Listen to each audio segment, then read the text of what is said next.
আসসালামু আলাইকুম রহমতুল্লাহি ওবরাকাতুহু।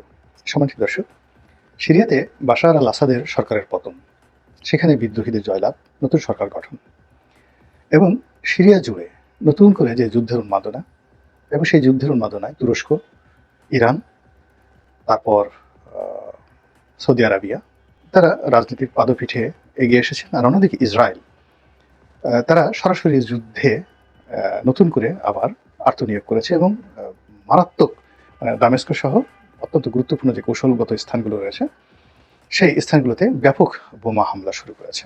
এর ফলে কি হলো, আপাত দৃষ্টিতে মধ্যপ্রাচ্যের যে শান্তি বা সিরিয়া কেন্দ্রিক যে স্থিতিশীলতা, এটা আমরা স্বপ্ন দেখেছিলাম বা অনেকে এখানে একটা খিলাফত প্রতিষ্ঠার কথা বলছিল, অনেকে এখানে ইমাম মাহাদির আগমন, দাজ্জালের বিভিন্ন বিষয়াদি নিয়ে যে সকল কথাবার্তা বলছিল সবগুলো কল্পকাহিনী এখন বাস্তবতা নিরিখে বিভৎস হয়ে পড়ছে মধ্যপ্রাচ্যের জন্য এবং একই সঙ্গে বাংলাদেশের জন্য। বাংলাদেশের জন্য এই সিরিয়ার এই যুদ্ধটি, পট পরিবর্তনটি নানা কারণে গুরুত্বপূর্ণ।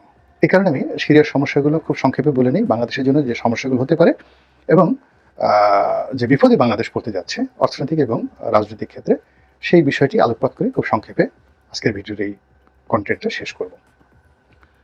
তো মধ্যপ্রাচ্যের যারা ইতিহাস জানেন তারা জানেন যে এই সিরিয়ার যে ইতিহাস ৫,০০০ বছরের ইতিহাস এবং এখানে দুটো সাম্রাজ্য বহুকাল ধরে ১,০০০ বছর ধরে যুদ্ধ করেছে। সিরিয়াতে সাধারণত রোমান সাম্রাজ্যের যারা রাজন্যবর্গ ছিলেন তারা এখানে রাজত্ব করতেন এবং কখনো কখনো তারা সরাসরি এই ভূখণ্ড নিজেদের অধিকারে রেখেছেন, কখনো কখনো এখানকার যারা রাজাবাসা রয়েছেন তাদেরকে তারা নিয়োগ দিতেন বা তাদেরকে প্রমোট করতেন। তো এখানে যখন রোমান সাম্রাজ্য প্রতিষ্ঠিত হলো, তার আগে যেটা যাকে বলে উত্তর আফ্রিকাতে আরেকটি শহর ছিল, শহর কেন্দ্রিক একটি যাকে বলা সাম্রাজ্য এবং সভ্যতা গড়ে উঠেছিল, এটি ছিল কার্থেজ। তো এই কার্থেজের যে এখানে বিখ্যাত হানিবল, সম্রাট হানিবল, তার বাবা হামিলকার, ওনাদের নেতৃত্বে এই অঞ্চলটি শাসিত হতো এবং পরবর্তীতে আবার যখন কার্থেজের পতন হলো রোমানদের নিকট, তখন রোমানরা সরাসরি মধ্যপ্রাচ্যের এই অংশটি তারা নিয়ন্ত্রণ করা শুরু করলো এবং সেই প্রাচীন যুগ থেকে আগে এটিকে আশিরীয় সভ্যতা বলা হতো এবং পরবর্তীতে এটাকে শাম, বালাদে শাম বলা হতো, মানে শাম অঞ্চল। তো এখন যে সিরিয়া, সিরিয়ার সঙ্গে যেটা ইসরায়েল, গোলান হাইটসের ইসরায়েল, তার সঙ্গে লেবানন এবং ইয়ামেনের একটা বিরাট অংশ, এই ইয়ামেনের বিরাট অংশ, একটা উত্তর ইয়ামেন আর একটা দক্ষিণ ইয়ামেন। উত্তর ইয়ামেনের অংশটি, এটিকে যে সম্মিলিতভাবে বলা হতো বালাদে শাম। তো বালাদে শাম যেদিন থেকে এটি প্রচারিত হচ্ছিল তখন আসলে রোমান সাম্রাজ্য এখানে প্রতিষ্ঠা পেয়েছিল। আর আরেকটা ছিল বালাদে রুম, বালাদে রুম। তো এটা হলো পারস্য ডাইনেস্টির অধীনে আরেকটি অংশ। তো রুম বলতে ওই রোমান রুম না, এটাকে আবার মানে যাকে বলা হয় যে পারস্য ডাইনেস্টি, তাদের অধীনে অন্য অংশটি। এবং এই অংশে উত্তর আফ্রিকা যেমন ইথিওপিয়া, তারপরে লিবিয়া, তারপরে কুয়েত, মক্কা, মদিনা এবং দক্ষিণ ইয়ামেন, এই অংশটিকে বালাদে রুম বলা হতো। তো বালাদে রুম এবং বালাদে শামের যে ঐতিহাসিক যুদ্ধ, এটা ১,০০০ বছরের পুরনো যুদ্ধ এবং এই যুদ্ধটা এত ব্যাপক যখন মুসলমানরা পারস্য বিজয় করলো এবং মুসলমানরা একই সঙ্গে সিরিয়াও বিজয় করলো। কিন্তু ওখানের যে দীর্ঘদিনের আমলাতন্ত্র, মিলিটারি ব্যুরোক্রেসি, এর কারণে প্রাচীন সভ্য জগতে আজকের মতোই তাদের সিভিল অ্যাডমিনিস্ট্রেশন ছিল, তাদের জুডিশিয়ারি ছিল, তাদের মিলিটারি ছিল এবং মিলিটারির সংখ্যা আপনার জানা নয়। মানে আপনার এখন আধুনিক ইরানের এত জনসংখ্যার মধ্যে কত মিলিটারি, সেই প্রাচীন জমানার চেয়ে বেশি মিলিটারি এখন নেই। আমি জাস্ট এটা আমাদের মুঘল আমলের কথা বলি। এখন ধরেন ভারতের টোটাল সামরিক ৩ বাহিনী মিলিয়ে সামরিক বাহিনীর সংখ্যা বড় জোর ১০ লাখ, কিন্তু আওরঙ্গজেবের বাহিনীতে ২০ লাখ লোক ছিলেন, ২০ লাখ লোক ছিলেন আওরঙ্গজেবের বাহিনীতে। কিন্তু জনসংখ্যা এখন ভারতে ১৩০ কোটি মানুষ ছিল, তখন হয়তো জনসংখ্যা সারা ভারতে ৩০ থেকে ৩৫ কোটি ছিল। তো ৩৫ কোটি লোকের মধ্যে শাসন করার জন্য, অবশ্য তখন আফগানিস্তান, তারপরে কান্দাহার এবং আরও বেশ কিছু এলাকা ছিল। তো যার কারণে হলো কি, সেই ৩৫ থেকে ৪০ কোটি মানুষকে শাসন করার জন্য তার 20 লক্ষ সামরিক বাহিনী ছিল। তো সেই সামরিক বাহিনী এখন আমাদের ক্যান্টনমেন্টে 2 লক্ষ সামরিক বাহিনীর জন্য দেখেন কতগুলি স্টার লাগে, এ ব্রিগেডিয়ার, ও জেনারেল, ও মেজর জেনারেল, ও লেফটেন্যান্ট কর্নেল। এই জিনিসগুলো, তার এই বাসভূমি, তার এই সেট আপ, তার অধীনে এই কটা ব্যাটালিয়ন আছে, এই কটা রেজিমেন্ট আছে, আমরা কত কিছু হিসাবপত্র করি না। তো এখন 2 লক্ষ সৈন্যবাহিনীর জন্য যদি বাংলাদেশের এত কিছু করতে হয়, তাহলে 20 লক্ষ একটা সৈন্যবাহিনীর জন্য, তার আবার যেন তেন নয়, মোর দ্যান 300 ইয়ার্স ওই ডাইনেস্টিটা চলেছে। তো 300 বছরের তার ক্যান্টনমেন্ট ছিল, তার ক্যাভারি ছিল, ঘোড়া শহর ছিল, আর অনেক কিছু ছিল। তো ওই আমলাতন্ত্র কি হতো, এক সম্রাট যেত, আরেক সম্রাট আসতো, এক ডাইনেস্টি যেত, আরেক ডাইনেস্টি আসতো, কিন্তু আলটিমেটলি এখন যেভাবে আমলাতন্ত্র কাজ করে প্রাচীন দুনিয়াতে ওইভাবে আমলাতন্ত্রেও সবকিছু নিয়ন্ত্রণ করতো। এখন মুসলমানরা যখন এই আরবে ধরেন মক্কা মদিনা, ওখানে তো কোনো ডাইনেস্টি ছিল না, রাজত্ব ছিল না, তারা যাযাবর ছিল। তো যখন তারা পারস্য অধিকার করলো, মিশর অধিকার করলো, তো এরা তো হাজার বছরের, যেমন মিশরের যে যাকে বলা হয় তাদের যে ব্যুরোক্রেসি, এই ব্যুরোক্রেসি সে ফেরাউন জামানা থেকে 5,000 বছরের পুরনো ব্যুরোক্রেসি, কিভাবে ট্যাক্স কালেকশন করবে, কিভাবে যুদ্ধ করবে, কিভাবে যুদ্ধাস্ত্র তৈরি করবে, এটার একটা সিস্টেম আসে।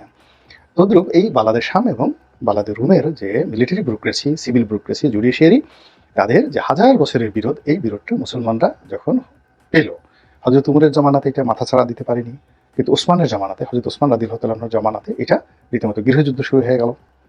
একদিকে মিশর, আর এদিকে সিরিয়া, আর এদিকে পারস্য, এবং হযরত আলীর জামানাতে রীতিমতো যুদ্ধ, একেবারে যুদ্ধ। এবং ওই যে যুদ্ধ শুরু হয়েছে, এই যুদ্ধ এখনো পর্যন্ত কিন্তু চলছে। তো তার প্রেক্ষিতে কি হলো, এই যে এখন যে সিরিয়া, এই সিরিয়ার ভূখণ্ডে অন্তত 10 থেকে 15টি জাতিগত বিভেদ রয়েছে উইদিন দ্য টেরিটরি। এখানে সুন্নি আছে, শিয়া আছে, এখানে কুর্দি আছে, এখানে ইয়াজিদি সম্প্রদায় আছে।